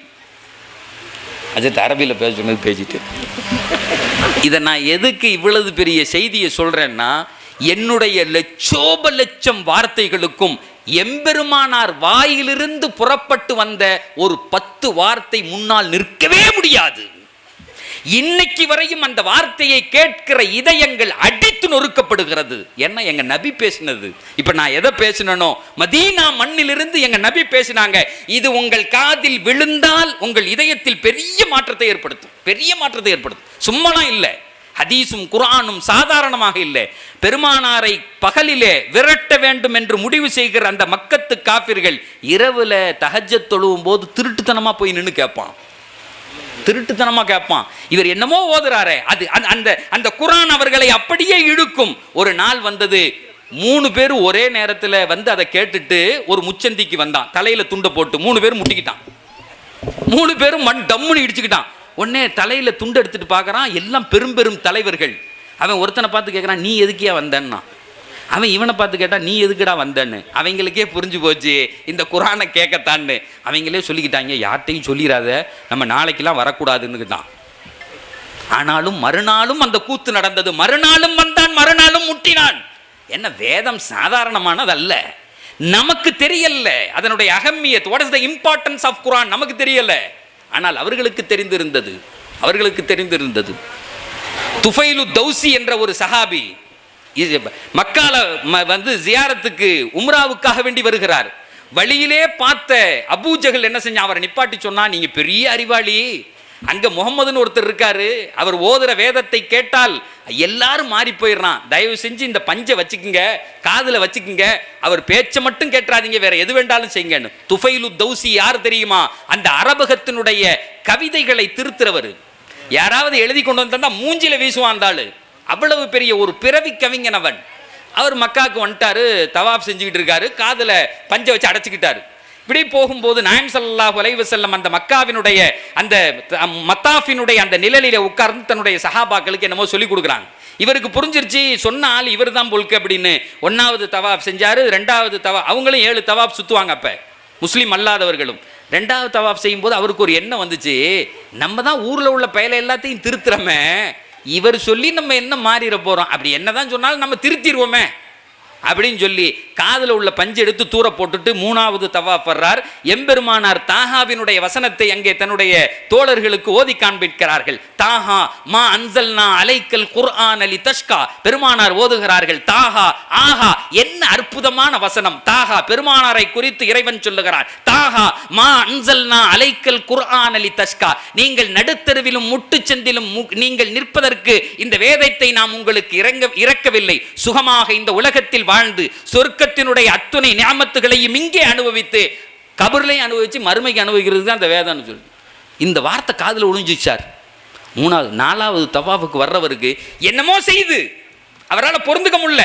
இது மனுஷன்லாம் பேச முடியாது, இது எப்படி இப்படி ஒரு வார்த்தை இவர் சொன்னார், இது கவிதையும் கிடையாது, மனித பேச்சும் கிடையாது, உள்ள உருண்டுகிட்டே. அறிவாளி இல்லை, அறிவாளியை சமாளிக்கிறது ஈஸி, முட்டா பயலை சமாளிக்கிறது தான் கஷ்டம். அறிவாளியை ஈஸியாக சமாளிச்சிடலாம், அது உண்மைதானே.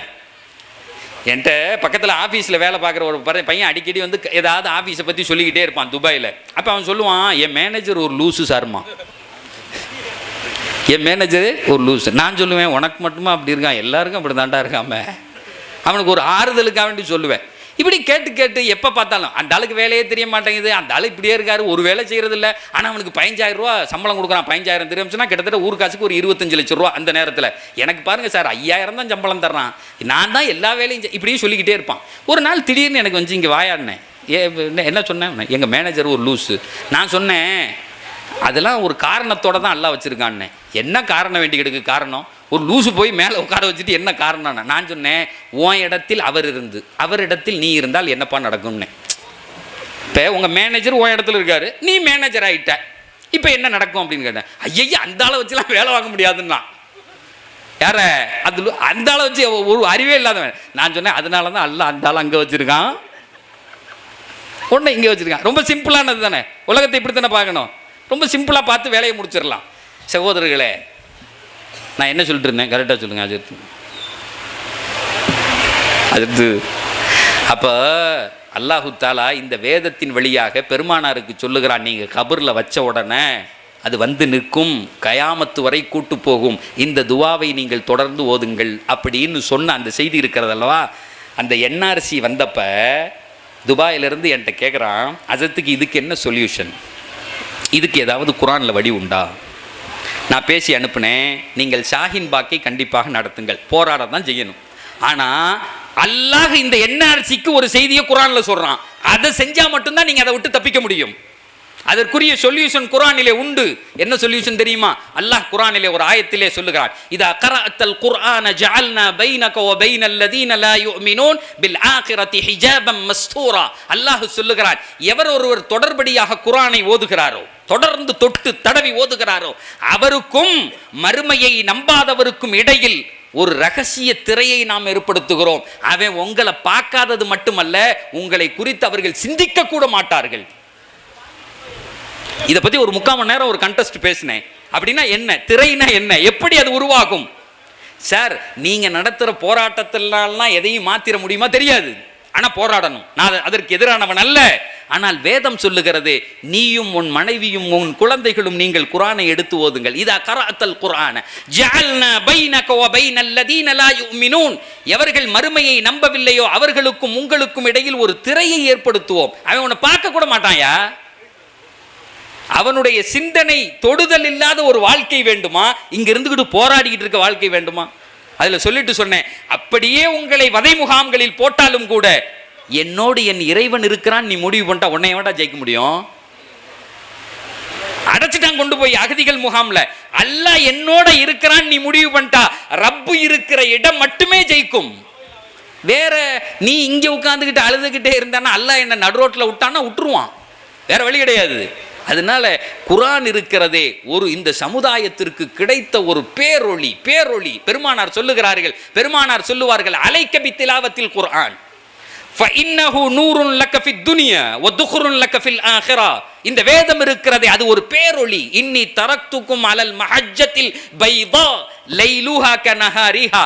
உங்களை முட்டுச்சந்திலும் அவன் இவன் உங்களுக்கு ஐடியா கொடுக்கிறது பதிலா நான் விட்டுட்டு போல.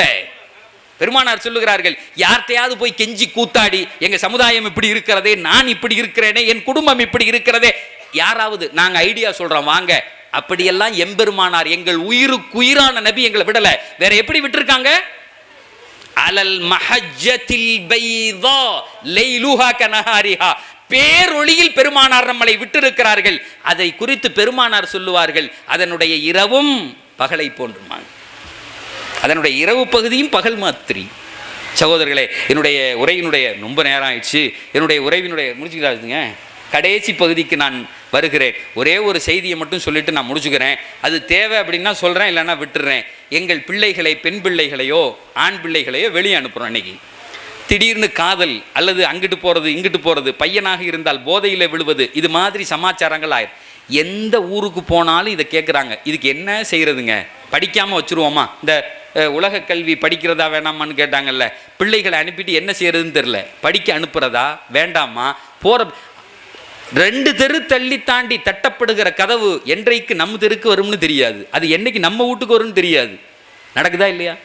இப்போ போகிற பிள்ளைகள் அப்படியே வரணும், முகம் மாறாமல் அப்படின்னு சொன்னால் அதுக்கு அல்லாஹ் ஒரு வழியை சொல்லித்தரான். அது படிச்சுக்கோமா, இல்லை அடுத்த தடவை சொல்லிட்டா வரும்போது இன்ஷா அல்லாஹ்? இப்போ சொல்லிடுமா?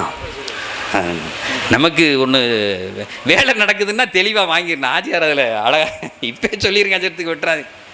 அல்லாஹ் திருக்குர்ஆனில் ஒரு வசனத்தை சொல்கிறான், உங்கள் பிள்ளைகள் வீட்டிலிருந்து கல்லூரிக்கு போனால் போவதை விட இன்னும் சிறப்பாக திரும்பி வர வேண்டும். அவங்க மனசில் எதுவும் விழுந்துடக்கூடாது. அது அந்த வாலிப பருவத்தினுடைய நிலை. அப்படி நீங்கள் ஆசைப்பட்டால் உங்களுடைய பையன் வெளியே போகிறான், இங்கே சொன்ன ஒரு பொண்ணு சொல்கிறா, அந்த பைக்கு எத்தனை சிசி போகும்னு திருப்பி பார்க்குறானே, அவன் 220 போட்டிருந்தா இவன் நினச்சிக்கிட்டான் அது வரையும் ஓட்டி பார்க்கணும் போலுக்குன்னு. இவர் போயிடுறாரு. அந்த ஒரு பையனை கூப்பிட்டு கேட்டேன், ஏன்டா வேகமாக போகிற அப்படின்னு. எனக்கு முன்னாடி உள்ளவனு வேகமாக போனான்னா. நான் கேட்டேன், அவனுக்கு முன்னாடி இஸ்ராயில் போனார், அது உனக்கு தெரியுமான்னேன். அவனுக்கு வேகமாக கூட்டிகிட்டு போகிறாரு இஸ்ராயில். இவன் அவன் என்ன முறுக்கிறது, நானும் முறுக்கிறான்னா உன்னையும் சேர்த்து கூப்பிட்டு போயிடுவாரா. நீங்கள் இருக்க வேண்டியவன், அவன் போயிட்டு வரட்டும், அவன் அர்ஜென்ட்டாக ஏதோ போகிறான்னா போட்டுண்டான்னு சொன்னேன். இப்போ இந்த நிலையில் நாம் நம்முடைய பிள்ளைகளை காப்பதற்கு குர்ஆன் என்ன சொல்லுகிறது, வழிகாட்டுதல் என்ன? அல்லாஹ் ஒரு ஆயத்தில் சொல்கிறான், ஃபஸததுகுரூன மா அகூலு லக்கும் வ உஃபவ்விது அம்ரி இலல்லாஹ் இன்னல்லாஹ பஸீரும் பில் இபாத். இந்த வசனத்தில் அல்லாஹ் சொல்லுகிறான், நான் ஒரு செய்தியை சொல்லுவேன், நீங்கள் அதை செய்தால் கூடிய விரைவில் அது என்ன என்பதை நீங்கள் உணர்ந்து கொள்வீர்கள் என்று நீங்களே புரிஞ்சுக்குது. அது என்ன, உங்கள் பெண் பிள்ளை காதலில் விழக்கூடாது, உங்கள் பையன் மோதலிலோ சாதலிலோ ஆகக்கூடாது அப்படின்னா இந்த வசனம் சொல்லுகிறது, வீட்டை விட்டு கணவனோ பிள்ளைகளோ பெண் பிள்ளைகளோ வெளியே போகும்போது தலையில் கையை வச்சு ஓ ஃபவ்விது அம்ரி இலல்லாஹ், நான் இந்த குழந்தையை என்னுடைய கணவனை அல்லாஹ்வினிடத்திலே ஒப்படைக்கிறேன், இன்னல்லாஹ பஸீரும் பில் இபாத். இவர் வெளியே போன உடனே என் பெண்ணின் மனதை மாற்றுகிற எத்தனை மனிதர்கள் இருக்கிறார்களோ ரப்பே அவர்களையும் சேர்த்து உன்னிடத்தில் ஒப்படைக்கிறேன், என் மகளை போனது மாதிரி கொண்டு வந்து என்கிட்ட சேர்த்துறணும். இதை ஓதலாமா? இன்ஷா அல்லாஹ் ஓதலாமா? எல்லாருக்கும் எழுதி பிரிண்ட் போட்டு கொடுத்துருங்க. சேர்த்துங்க. சத்தியமிட்டு சொல்லுகிறேன், உங்கள் மகள் போனதை விட சிறப்பாக திரும்பி வருவாளே தவிர இன்னும் மோசமாக போயிருக்க மாட்டாள். வெளியே போன மகன் இன்னும் நன்றாக திரும்பி வருவானே தவிர இவன் எப்படா வருவான்னு நீங்க வயிற்றுல நெருப்பு கட்ட வேண்டியது இல்லை. தலையில கையை வைக்கணும். ஓ உஃபவ்விது அம்ரி இலல்லாஹ் இன்னல்லாஹ பஸீரும் பில் இபாத். ஏன் இதை சொல்றேன்னா அதை முடிச்சிட்டு அல்லாஹ்வே சொல்றான், ஃபவகாஹுல்லாஹு ஸய்யிஆதி மா மக்கரு. இந்த பெண்ணுக்கு எதிராக எவ்வளவு பேர் திரண்டாலும் கூட அல்லாஹ் அவர்களுக்கு இடையில் ஒரு திரையை ஏற்படுத்தி விடுவான், அவனே பாதுகாவலனாக ஆகிவிடுவான். போதுமா இது? இன்ஷா அல்லாஹ் இனி ஞாபகம் வச்சுக்கணும், நம்ம பிள்ளைகள் பாதுகாக்கப்படணும், ஆணோ பெண்ணோ பாதுகாக்கப்படணும். நல்ல குழந்தைகளாக நல்ல கணவன் மனைவிகளாக அவர்களை ஆக்குகிற வரை நம்முடைய பொறுப்பு அது. தலையில் கை வைங்க. இந்த வார்த்தையை, குர்ஆனுடைய வார்த்தையை 3 தடவை சொல்லுங்க. அல்லாஹ் உங்களுடைய குழந்தைகளை மிகச்சிறந்த ஒரு வழிமார்களாக, ஒரு மிகச்சிறந்த நீங்கள் காட்டுகிற வழியில் போகிற பிள்ளைகளாக ஆக்கி தருவான் என்பதை குர்ஆன் சொல்லுகிறது. குர்ஆன் சொல்லுகிற வார்த்தை மட்டுமே இந்த உலகத்தில் சத்தியம். அல்லாஹ் புரிகிற அறிவை. இதுவரை எதை கேட்டோமோ ஏதோ வந்தாரியா பயன் பண்ண அப்படிலாம் இல்லை.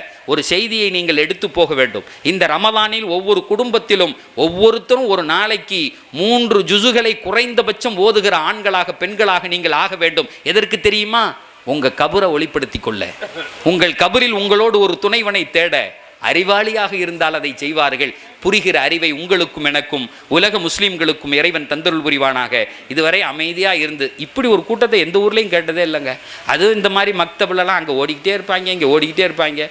நான் சொன்னேன், இந்த ப்ரைஸ்லாம் ஒரு ஊரில் சொன்னேன், இந்த ப்ரைஸே உங்களுக்குலாம் கிடையாதுடா, எல்லாத்தையும் நான் தூக்கிட்டு போயிட போகிறேன்னே.